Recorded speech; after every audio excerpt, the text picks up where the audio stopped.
하나님의 은혜와 평강이 여러분들의 삶에 그리고 가정에 예배 참여하신 모든 분들에게 가득하길 축복합니다.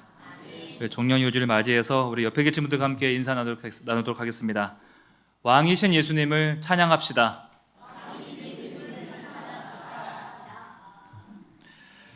네, 오늘은 종려주일입니다. 종려주일이란 예수님께서 예루살렘에 입성하신 첫날을 의미합니다. 이날에 예수님을 맞이하기 위해서 많은 사람들이 종려나무 가지를 흔들고 바닥에 깔고 그리고 호산나를 외치게 됩니다. 이때 종려나무 가지를 흔들었다고 해서 이 날을 종려주일이라고 하고 이 날을 종려주일로 지키고 있습니다. 사진 한 장 보시면은 종려나무 가지가 어떻게 생겼는지 한번 보겠습니다. 네, 이렇게 생겼습니다. 우리가 알고 있는 야자나무입니다. 대추 야자나무이고 한 장 더 보시면 우리가 알고 있는 야자 열매죠. 네, 엄지손가락만한 그 중동에 가면 보통 선물로 갖고 오는 그런 열매 이렇게 맺게 되어지죠. 그리고 백성들이 호산나를 외치면서 예수님을 맞이하게 됩니다. 호산나는 이제 우리를 구원하소서. 한번 다음 사진 볼까요? 네, 우리를 구원하소서. 호시야 그리고 나가 이제 부디 히브리어로 호시아나 이렇게 부르고 있고 헬라어로 호산나 우리가 알고 있는 호산나라는 뜻을 부르고 있습니다. 네. 당시 로마의 핍박을 받는 상황이다 보니까 이스라엘을 강한 힘으로 구원하고 독립하기를 바라는 마음에 백성들은 예수님을 지도자로 구원자로 메시아로 부르고 싶었습니다. 백성들이 얼마나 그 기대가 컸겠습니까? 로마의 압제를 받는 상황에서 예수님께서 병든 자를 고치시고 죽은 자를 일으키시고 또한 오병이어로 굶주린 자를 먹이시고 귀신을 내쫓으셨습니다.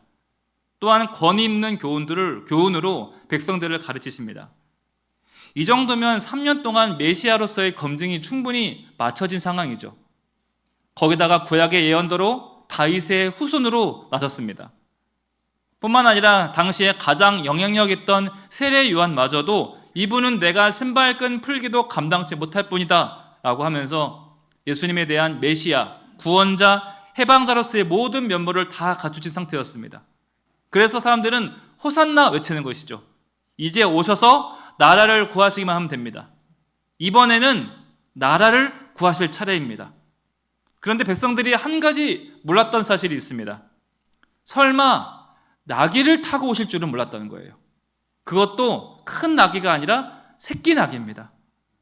여러분, 이 입성은 왕의 입성입니다. 새로운 왕이 한 나라에 들어가시는데 그럼 거대한 백마를 타야 되지 않겠습니까? 옆에는 멋진 칼을 들고 오른손에 지팡이를 들고서 양옆에 군사들을 이끌고 오는 것이 당연한 왕의 입성인데 그런데 예수님께서는 나귀를 타고 오셨다는 것이죠. 그리고 아직 어린 새끼 나귀를 타고 오셨습니다.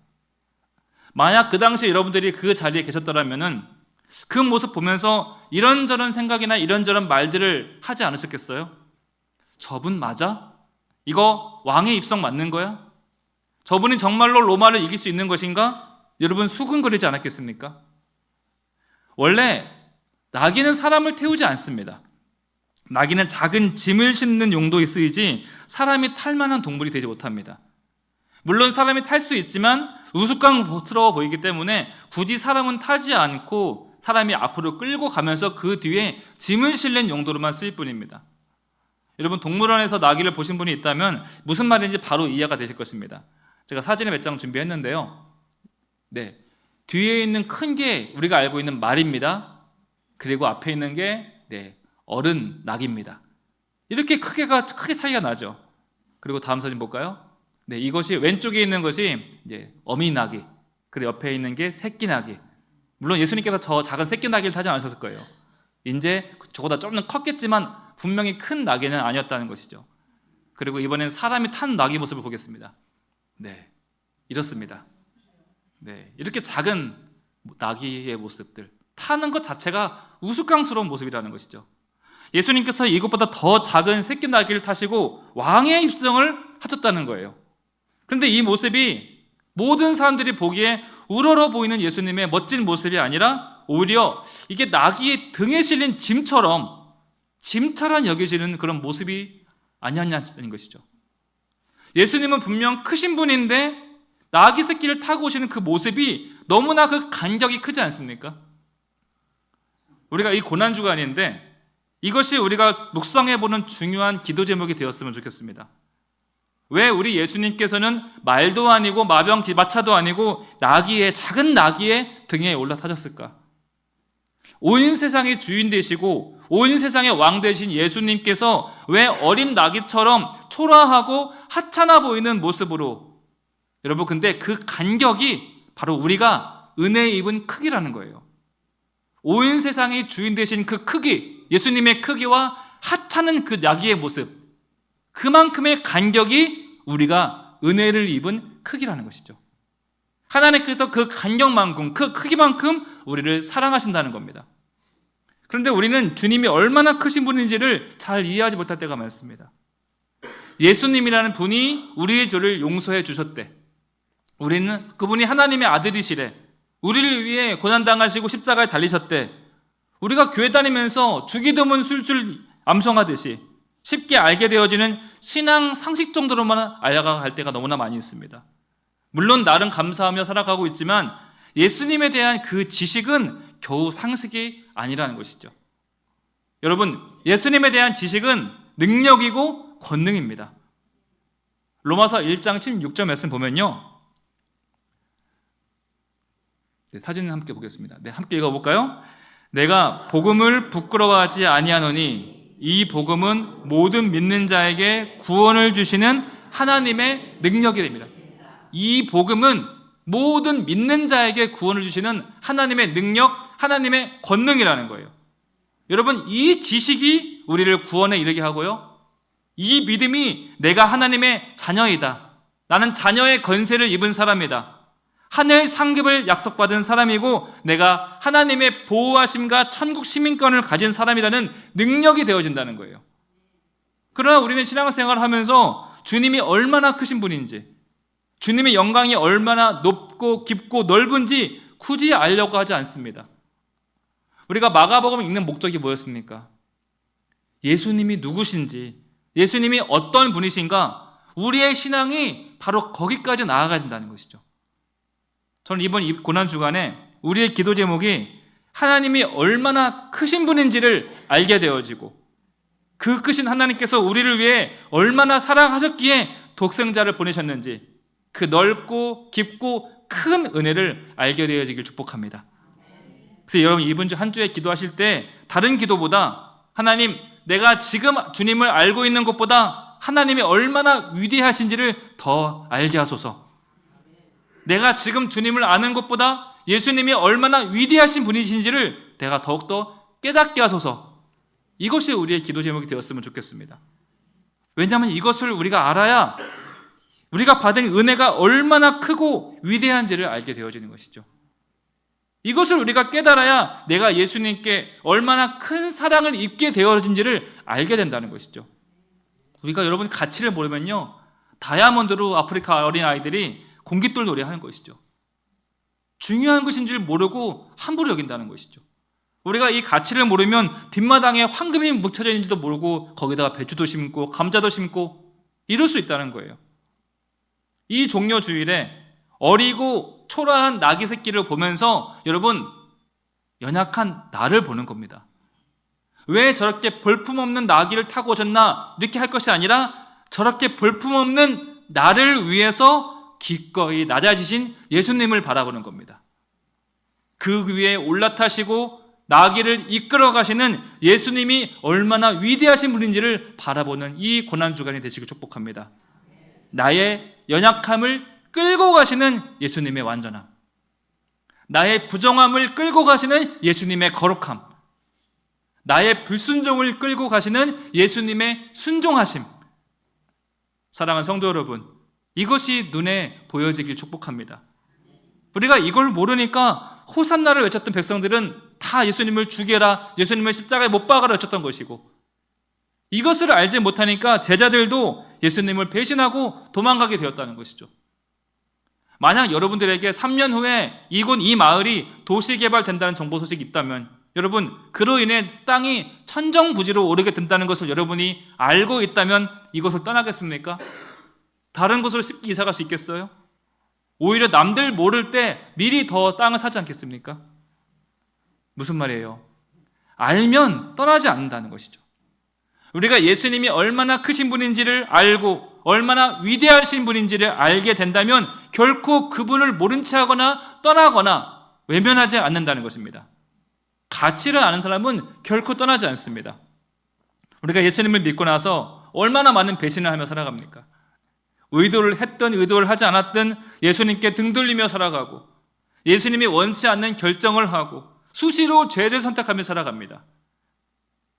먼저 그 나라와 그의 일을 구하라 하셨지만 먼저 내 생각과 내 소견을 구하며 살아가고 스스로 판단자가 되어서 이건 괜찮아, 뭐 어때? 이게 문제다, 저건 문제다. 늘 심판 자리에 앉아있는 우리의 모습을 보게 되어지죠. 우리가 예수님을 믿는다고 하면서 왜 매번 우리의 행동은 어긋나져 있고 잘못된 결정은 멈춰지지 않는 것이겠습니까? 지금 그 일이 회개해야 마땅한 일임을 알면서도 왜 굳이 우리는 반복된 죄를 선택하는 것일까요? 그것이 바로 예수님이 얼마나 크신 분인지를 우리가 잘 이해하지 못하는 것입니다. 왜 예수님이 이 땅에 오셨는지 그것은 우리가 잘 모르며 살아가는 것이죠. 나귀를 보십시오. 짐을 실은 나귀는 자기가 가고 싶은 대로 가지 못합니다. 평상시에는 목줄에 묶여져 있고 이동할 때는 줄에 이끌려서 주인이 끌고 가는 대로 그저 갈 뿐입니다.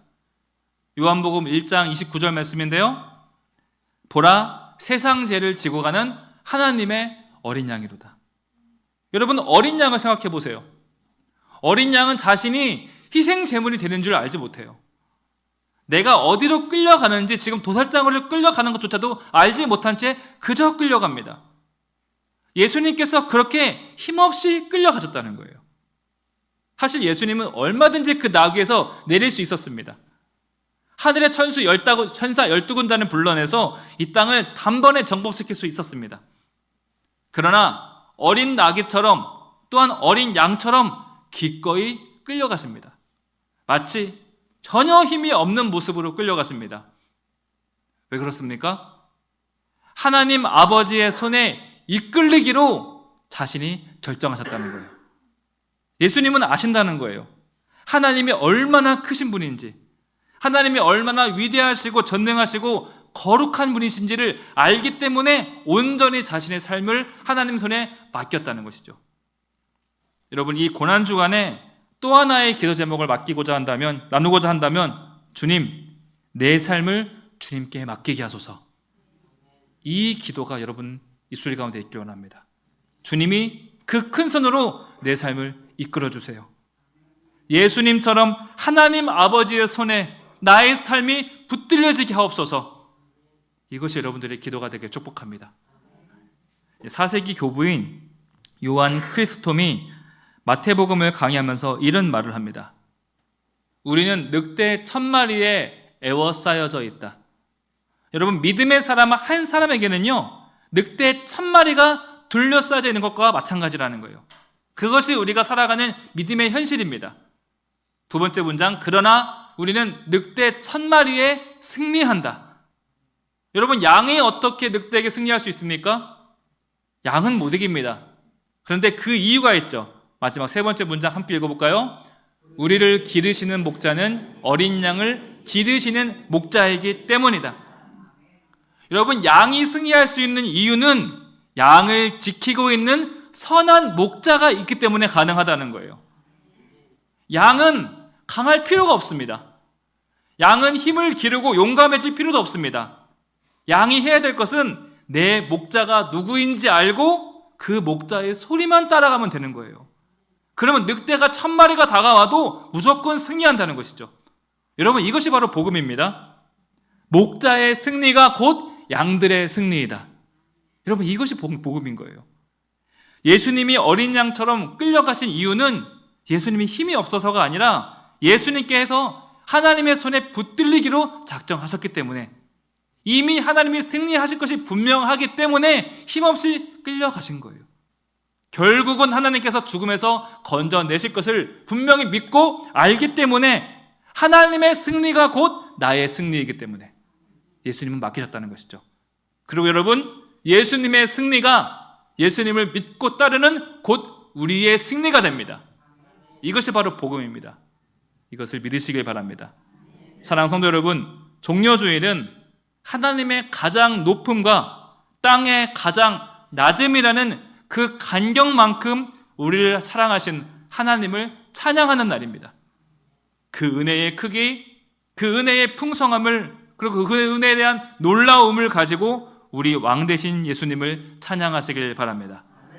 말씀 마무리합니다.